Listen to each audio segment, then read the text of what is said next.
Alright, how's it going everybody? Quancredible here, and the other day I had a poll on Twitter on which video I should put out next, and this was the one that won, so here it is. This one is going to be a complete guide to manaskin, broken down even for the most simplest of you out there. So, without further ado, here we go. Manaskin is a technique where the user basically surrounds their body in a constant flow of mana to enhance their own physical abilities, as well as offer more protection in areas that have a higher concentration of disruptive mana. And in addition to granting you these enhanced physical capabilities, you can even fly. This ability to fly is granted to those who don't even have wind magic, as we've seen Charlotte, when demonstrating it along with Yami, was literally soaring through the air as Yami was running next to her.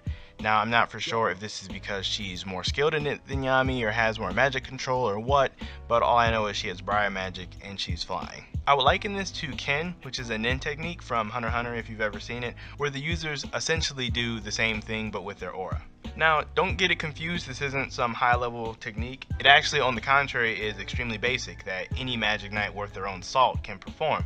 But the main factor that makes it so great is the proficiency that somebody can use it with. Now, there have been many times where a manaskin like reinforcement attack has been used, such as whenever Yami smashes through the walls in his base or throws Asta, or even when Mars and Fanzel launched Ladros away. Now, other moves that are similar that I wouldn't necessarily count as manaskin would be like Luck, when he dons his gloves and his boots with his lightning creation magic. That's not quite manaskin. Mimosa, when she puts on her healing flower dress, that's not it either. Or even the snot guy from the 8 Shining Generals, that's definitely not it. Covering yourself in a spell does not equal manaskin.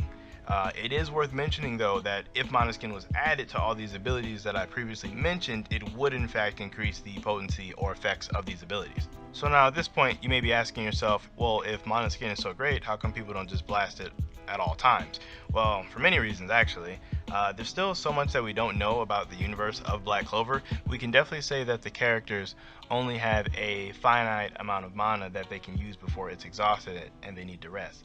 So needless to say that expelling it at 100% at all times would be tiring. It'd be like if you tried to walk around all day fully flexed. You probably wouldn't last 2 minutes. And then you can even take this a step further. Imagine moving around and performing crazy actions and reacting to life or death scenarios while fully flexed. It'd be pretty difficult and tiring. So this is definitely why people don't do this. Now on the flip side, I would wager that all of the captains are able to hold manaskin for prolonged periods of time with very little difficulty, as well as act in it accordingly. So why is all this important? Well, outside of being able to freaking fly, which I shouldn't have to explain why that is useful, being able to protect yourself from outside mana is extremely important, since there are tons of spells that would be otherwise unavoidable or extremely difficult to deal with without manaskin.